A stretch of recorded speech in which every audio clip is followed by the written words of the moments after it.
हिंदुस्तान में आपातकाल घोषित करने में सरकारें बहुत पीछे रहती हैं। आसानी से तो फसल तबाह हुई ये भी घोषणा नहीं होती है। मैं हैरान होता हूँ जब दिल्ली और राष्ट्रीय राजधानी क्षेत्र में हवा ऐसी हो गई है कि लोगों को घर से बाहर निकलने मना किया जाता है। बुजुर्गों और बीमारों को कह दिया जाता है कि अगर आप दिल्ली से बाहर दूर जा सकते हैं तो चले जाइए ठंड के कुछ महीनों के लिए, लेकिन उसको भी सरकारें आपातकाल घोषित नहीं करती हैं। जब दुनिया का औसत टेम्परेचर बढ़ते चल रहा है और हिमालय जैसे ठंडे इलाके में टेम्परेचर वहाँ का जो औसत था उससे और ज़्यादा बढ़ रहा है, तो नतीजा ये है कि वहाँ पे कई बार इस तरह के बर्फीले तूफान आएंगे, इस तरह से कोई हिमखंड बह के आ जाएगा, इस तरह से बाढ़ आएगी।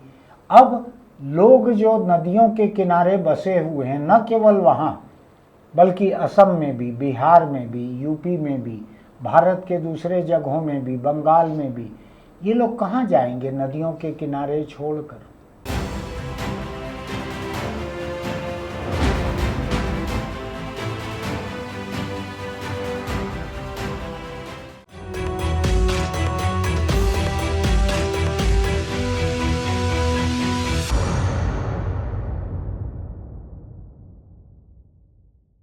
नमस्कार, मैं छत्तीसगढ़ अखबार के YouTube चैनल इंडिया आजकल के स्टूडियो से सुनील कुमार। अगर आप सोशल मीडिया पर हैं तो नेपाल की तबाही लाने वाली बाढ़ के कई वीडियो आपने अभी तक देखे होंगे। ऐसी विकराल नौबत में भी बहुत से ऐसे लोग हैं जो दूसरी जगहों के या बहुत पुराने वीडियो भी नेपाल के ताज़ा वीडियो कहकर खपा रहे हैं। इसलिए आप किसी को कोई वीडियो, फोटो, समाचार आगे बढ़ाएं उसके पहले सावधान रहिएगा। ये मौका अफवाह और झूठ को फैलाने वालों के लिए बड़ा मुफीद बैठता है, क्योंकि लोग बहुत ज़्यादा जानना चाहते हैं। नेपाल की ये बाढ़ जो है उसमें हिंदुस्तान के करीब 100 से ज़्यादा 100-150 पर्यटक फंसे हुए हैं, जो हो सकता है पशुपतिनाथ के लिए भी गए हों दर्शन के लिए, हो सकता है कैलाश मानसरोवर यात्रा पे गए हों।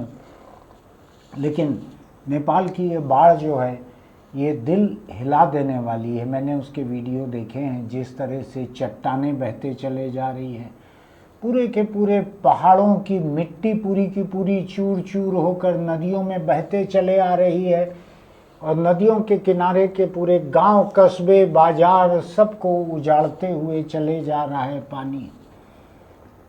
मैं अभी देख रहा था अंतर्राष्ट्रीय संगठनों का ये अंदाज है, रेड क्रॉस जैसे संस्थाओं का, कि भयानक मदद की ज़रूरत है। अभी नेपाल में इतनी तबाही हुई है, कई इलाके इस बाढ़ के बाद ऐसे कट गए हैं ज़मीनों से कि वहाँ तक केवल हेलीकॉप्टर से जाया जा सकता है और दसियों हज़ार लोग बीती रात खुले में रहे हैं। वहाँ पे ठंडा इलाका भी है, खुले में रहे हैं क्योंकि वहाँ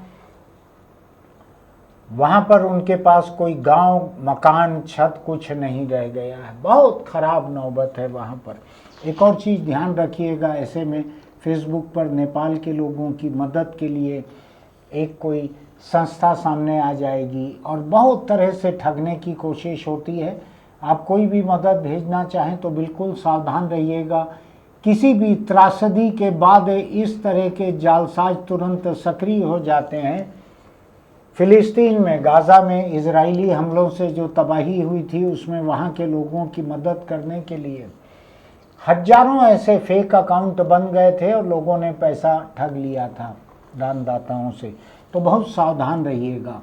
अब इस बाढ़ के बारे में आपको बतलाऊं, मैं नेपाल और चीन की सरहद पे किसी जगह, अभी तक जब मैं आपके सामने बोल रहा हूं दोपहर के 3 बज चुके हैं आज के, अभी तक ये साफ नहीं हुआ है कि ये चीन में शुरू हुआ है कि नेपाल में शुरू हुआ है। सरहद पे किसी जगह हुआ है।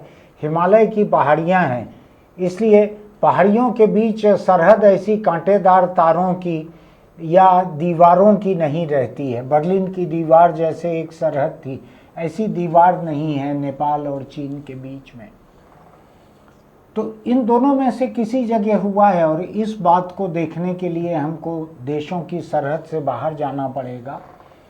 हिमालय जो है देशों की सरहद को नहीं मानता, कई देश आते हैं उसमें, हिंदुस्तान का हिस्सा भी उसमें आता है, भूटान, नेपाल, चीन, कई तरह के कई देश आते हैं उसमें।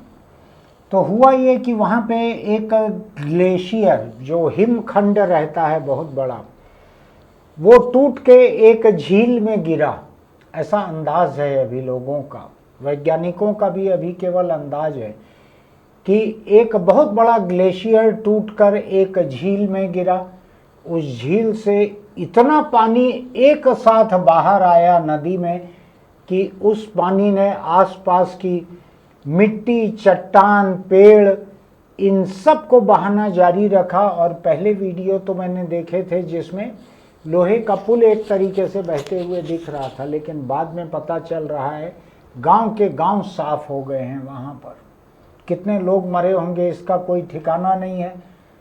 सैकड़ों लोगों के मरने की बात, 250 से ज़्यादा लाशें मिलने की बात नेपाल पुलिस ने कही है, लेकिन 1000 से ज़्यादा लोग अभी लापता हैं।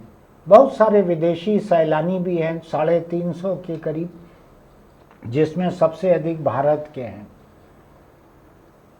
अब ये एक आशंका पहले ये आई थी इस खबर के आने पे कि क्या किसी भूकंप की वजह से ये हुआ, क्योंकि नेपाल की पूरी तराई जो है उसको फ्रेजाइल कहते हैं। पूरा नेपाल पर्वतमाला, वहाँ की तराई, इसको फ्रेजाइल कहते हैं। ये कमज़ोर ज़मीन है वहाँ की, वहाँ का भूगर्भ जो है वो कमज़ोर है, वो अर्थक्वेक प्रोन भी कहा जाता है कि वहाँ पर भूकंप आ सकते हैं, जल्दी आ सकते हैं, इस तरह की ज़मीन है वो लोगों के बसने के लायक इलाका है नहीं। लेकिन लोग हैं कि कहीं भी बसते हैं, ज़मीन जहाँ मिलती है उनको वहाँ बस जाते हैं। वहाँ भूकंप भी आते हैं, पहले आए हैं, वहाँ बाढ़ भी पहले आई है। चीन, नेपाल, भारत का हिस्सा, इन सब में बाढ़, भूकंप ये समय समय पर आते रहते हैं। इस बार अंदाज बैठ रहा है कि नेपाल की इस ताज़ा बाढ़, कल की ताज़ा बाढ़ में भूकंप का कोई योगदान नहीं था। अब एक सवाल उठ के खड़ा होता है कि ग्लेशियर झील में ऐसा क्यों गिरा, या ग्लेशियर सीधा नदी में ऐसा क्यों गिरा, जिसकी वजह से इतना पानी एक साथ नीचे आया कि वो आसपास के सब चीज़ों को बहा कर ले गया। क्यों हुआ, क्यों ग्लेशियर टूटा? मैं अगर कहूँगा कि जलवायु परिवर्तन का कोई योगदान इसमें हो सकता है, उसकी कोई भूमिका हो सकती है, तो ये मुद्दे का थोड़ा अति सरलीकरण होगा। हालांकि जलवायु परिवर्तन से पूरी दुनिया में 100 किस्म का फेरबदल हो रहा है, 100 किस्म से दिक्कतें आ रही है, लेकिन ये भी उसी वजह से हो रहा है ऐसा कहना अभी जायज़ नहीं होगा। लेकिन एक आशंका ऐसी है कि जहाँ जहाँ ग्लेशियर हैं पूरी दुनिया में, जहाँ जहाँ हिमखंड हैं, जहाँ जहाँ समंदर के किनारे, झील के किनारे बड़े बड़े बर्फ के ढांचे हैं, पुराने, लाखों बरस पुराने, उनमें से कुछ कुछ टूट कर पानी आ रहा है। समंदर के पानी में भी आ रहा है और नदियों में भी आ रहा है, झील में आ रहा है। तो ग्लेशियर, हिमखंड टूटने का जो पानी है, उसकी वजह से जो पानी नीचे बाढ़ की तरह आता है नदी में, वो वजह दिख रही है अभी वैज्ञानिकों को, जानकार लोगों को। और ग्लेशियर का टूटना जो है उसमें एक बड़ी भूमिका जलवायु परिवर्तन की हो सकती है। हिमालय पर्वतमाला के पूरे इलाके में टेम्परेचर बढ़ते चल रहा है और उस टेम्परेचर के बढ़ने से वहाँ बर्फ कहीं पिघल रही है, कहीं कुछ हो रहा है। ये भी होता है ऐसे में कि एक बड़े हिमखंड में अगर कहीं पे एक दरार आ गई है, कुछ हो गया है, प्राकृतिक रूप से होता है ऐसा दरार आना। अगर ऐसी दरार आ गई है तो उतना हिस्सा हिमखंड का टूटकर नदी में, झील में पहले आ सकता है और उसकी वजह से भी ऐसी बाढ़ आ सकती है। आने वाला दिन बतलाएगा वैज्ञानिक निष्कर्ष क्या निकलता है। अगर ग्लेशियर टूटने से ऐसा हुआ है तो ये मुझको इस बात का रिश्ता लगता है कि हिमालय पर्वतमाला के इलाके में पूरी धरती का जो जलवायु परिवर्तन हो रहा है उसकी वजह से, गर्मी बढ़ने की वजह से भी ये ग्लेशियर टूटकर इस तरह से गिरा हो सकता है पानी में, और उसकी वजह से बहुत बड़ा होता है ग्लेशियर, कई मंजिला इमारत जैसा होता है। और उसके पानी में आने से, नदी या झील के पानी में आने से नीचे ऐसी विनाशकारी बाढ़ आई, सब कुछ तबाह हो गया उसके रास्ते में। अब सवाल ये उठता है कि जलवायु परिवर्तन से अगर इसका रिश्ता है तो, और मेरी आशंका है कि रिश्ता है, तो ऐसा कहाँ कहाँ पे होगा। कल 2 ऐसे देश हैं दुनिया के जिन्होंने ये कहा है कि जलवायु परिवर्तन उनके देश में इमरजेंसी ला चुका है, उन्होंने आपातकाल घोषित कर दिया है जलवायु परिवर्तन के लिए। हिंदुस्तान में आपातकाल घोषित करने में सरकारें बहुत पीछे रहती हैं, आसानी से तो फसल तबाह हुई ये भी घोषणा नहीं होती है। मैं हैरान होता हूँ जब दिल्ली और राष्ट्रीय राजधानी क्षेत्र में हवा ऐसी हो गई है कि लोगों को घर से बाहर निकलने मना किया जाता है, बुजुर्गों और बीमारों को कह दिया जाता है कि अगर आप दिल्ली से बाहर दूर जा सकते हैं तो चले जाइए ठंड के कुछ महीनों के लिए, लेकिन उसको भी सरकारें आपातकाल घोषित नहीं करती हैं। इसमें सरकार को अपनी असफलता नहीं माननी चाहिए, सरकार को एक इंतजाम करना चाहिए कि जो बुजुर्ग और बीमार दिल्ली के बाहर जाना चाहते हैं उनसे ट्रेन की टिकट नहीं ली जाएगी, अगर जा सकते हैं तो चले जाएं, और कुछ महीने बाद जब वो लौट के आएंगे तो फिर उनको फ्री कूपन दिया जाएगा। इस तरह से क्या क्या हो सकता है, कितने लोगों को बचाया जा सकता है, इसके बारे में दिल्ली जैसी जगह को सोचना चाहिए। दुनिया के अलग अलग देश, अलग अलग शहर जलवायु परिवर्तन से आने वाले बदलाव को, कुछ बरस पहले की आपको याद है पाकिस्तान में एक अंधाधुंध बाढ़ आई थी, बहुत बड़ा इलाका, कई शहर कई प्रदेश में फैली हुई बाढ़ थी, पूरे इलाके डूब गए थे। बहुत सारे इलाकों में सड़क पुल खत्म हो गए थे, केवल हेलीकॉप्टर से वहां खाना पहुंचाया जा रहा था। ये पाकिस्तान में अभी कुछ बरस पहले आया था। पाकिस्तान ने बात उठाई भी थी कि ये संपन्न देशों की संपन्नता और अतिरिक्त और अधिक खपत का नतीजा है कि जलवायु परिवर्तन हो रहा है, जिसका नतीजा पाकिस्तान जैसे गरीब देश को जूझना पड़ रहा है, उसकी वजह से उसका नुकसान हो रहा है। ऐसा ही अफ्रीका के बहुत सारे देश जलवायु परिवर्तन की वजह से वहाँ सूखा पड़ रहा है। हिंदुस्तान के कई इलाकों में बाढ़ अपनी शक्ल बदल रही है। जिन नदियों में, जिन इलाकों में बाढ़ आती थी, जिन प्रदेशों में, वहाँ कम हो जा रही है। जिन प्रदेशों में केवल सूखा पड़ता था वहाँ पर बाढ़ आ रही है। अभी मैं एक कॉन्फ्रेंस में गया था, उसमें इस बात को लेकर विचार विमर्श चल रहा था कि जो सुप्रीम कोर्ट के कहे हुए जो नदी जोड़ योजना पूरे देश में लागू की गई है, और नदियों में जहाँ ज़्यादा पानी आता है वहाँ से जहाँ जिन नदियों में कम पानी रहता है उनको जोड़ा जा रहा है, और ये उस ढाल को ध्यान में रख के किया जा रहा है कि वहाँ से पानी, बाढ़ का पानी दूसरे प्रदेशों तक चले जाए, बाढ़ का असर कम हो और पानी का इस्तेमाल हो जाए। तो अभी एक सवाल ये उठा था कि ये वेदर पैटर्न जो बदल रहा है उसके कारण जिन प्रदेशों में सूखा पड़ता था वहाँ बाढ़ आ रही है, और जहाँ बाढ़ आती थी वहाँ बाढ़ उतनी नहीं आ रही है, कम आ रही है या बिल्कुल नहीं आ रही है। तो ऐसे में नदी को जोड़ के कहाँ से किधर जोड़ेंगे, किधर ढाल बनाएंगे, पानी कहाँ से कहाँ जाएगा। आपको ध्यान है ना, शहरों में, मोहल्लों में नाली का ढाल ठीक से नहीं बन पाता है तो किसी मोहल्ले में पानी भर जाता है। हमारा ये प्रेस इस इलाके में है, इस इलाके में चारों तरफ से ढाल है। यहाँ एक तालाब था पहले, तो चारों तरफ से ढाल है, ये पूरा इलाका डूब जाता है, इसका पानी कहीं निकाल नहीं पाते। तो हिंदुस्तान में अभी ये नदी जोड़ योजना में एक नई समस्या ये सामने आ रही है कि नदियां अगर अपना रुख बदल देंगी, बाढ़ कहीं के बजाय कहीं और आने लगेगी, तो कौन सी ढाल काम आएगी। चलिए उस बारे में फिर बात करेंगे। मैं नेपाल के ऊपर लौट रहा हूँ। हिमालय का पूरा इलाका अर्थक्वेक प्रोन है, यानी भूकंप वहाँ आ सकता है, बार बार आ सकता है। वो इलाका जो है भूस्खलन के लायक भी है, हिमस्खलन के लायक भी है, मिट्टी धंस सकती है, बर्फ़ धंस सकता है, कई तरह की चीज़ें वहाँ पे हो सकती है। और मैं बतलाऊँ आपको, जब दुनिया का औसत टेम्परेचर बढ़ते चल रहा है और हिमालय जैसे ठंडे इलाके में टेम्परेचर वहाँ का जो औसत था उससे और ज़्यादा बढ़ रहा है, तो नतीजा ये है कि वहाँ पे कई बार इस तरह के बर्फीले तूफान आएंगे, इस तरह से कोई हिमखंड बह के आ जाएगा, इस तरह से बाढ़ आएगी। अब लोग जो नदियों के किनारे बसे हुए हैं, न केवल वहाँ बल्कि असम में भी, बिहार में भी, यूपी में भी, भारत के दूसरे जगहों में भी, बंगाल में भी, ये लोग कहाँ जाएंगे नदियों के किनारे छोड़कर।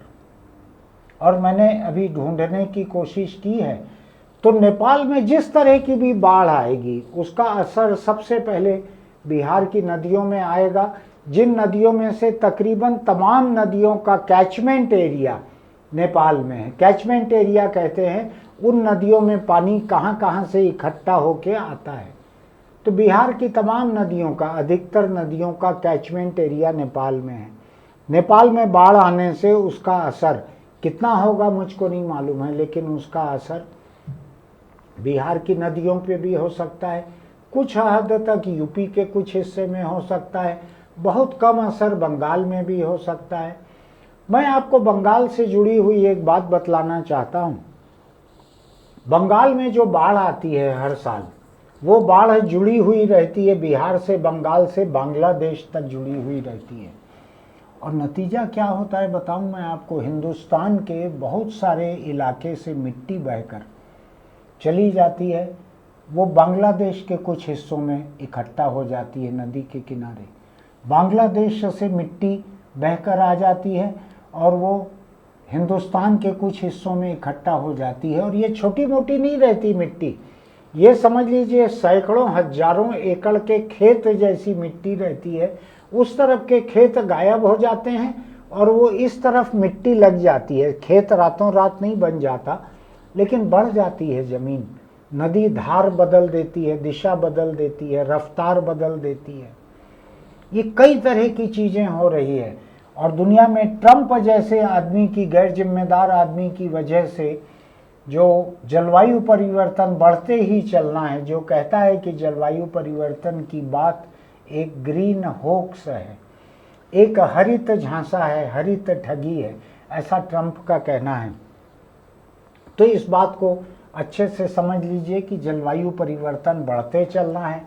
हिमालय का पूरा इलाका, जिसमें हिंदुस्तान का उत्तराखंड का इलाका शामिल है, हिमाचल का कुछ हिस्सा शामिल है, जिसमें हिंदुस्तान का उनसे जुड़ा हुआ नेपाल की तराई का कुछ हिस्सा शामिल है। इन इलाकों में क्या होगा, हिमालय की हलचल का, वहाँ का भूकंप आएगा तो हिंदुस्तान के कौन से हिस्से प्रभावित होंगे, वहाँ बाढ़ आएगी तो हिंदुस्तान का कौन सा हिस्सा प्रभावित होगा, इसका अंदाज लगाना आसान नहीं है।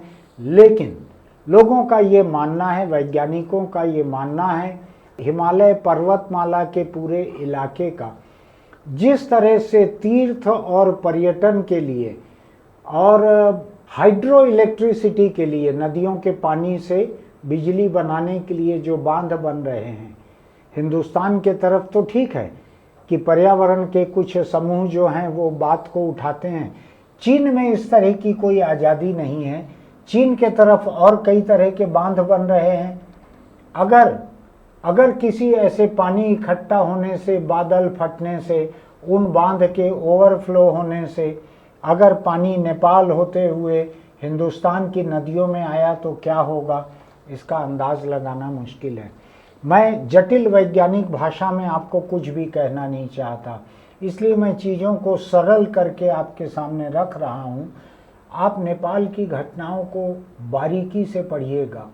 वहाँ जो हो रहा है, हिंदुस्तान के बहुत बड़े हिस्से में वेदर एक्सट्रीम, जो मौसम की सबसे बुरी मार है, उसकी वजह से ऐसा हो सकता है। जहाँ बारिश ज़्यादा होती थी वहाँ सूखा पड़ सकता है, जहाँ सूखा पड़ता था वहाँ बारिश ज़्यादा हो सकती है।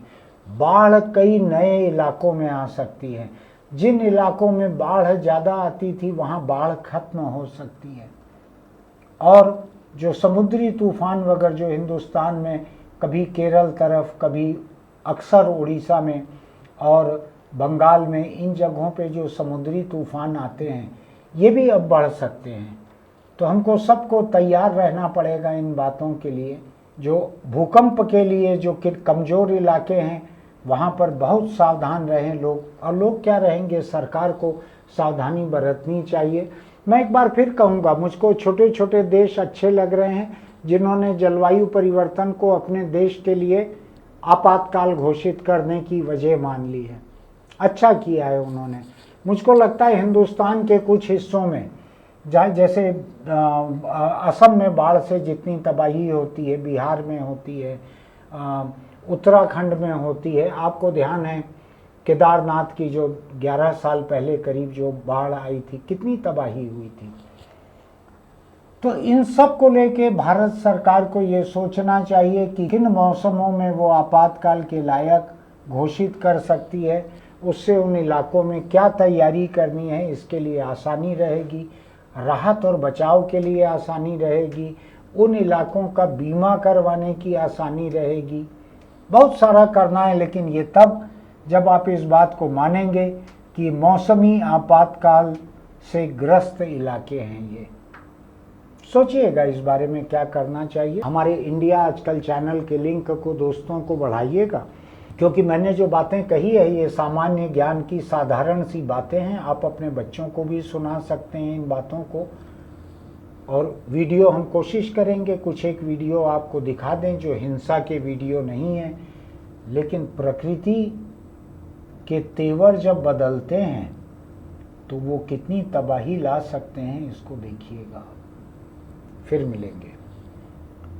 चलते चलते एक छोटी सी सलाह कि सिगरेट, बीड़ी, गुटखा, तंबाकू अगर बंद कर सकते हैं तो बंद कर दीजिए, वरना बेवक्त मौत के लिए तैयार रहिए।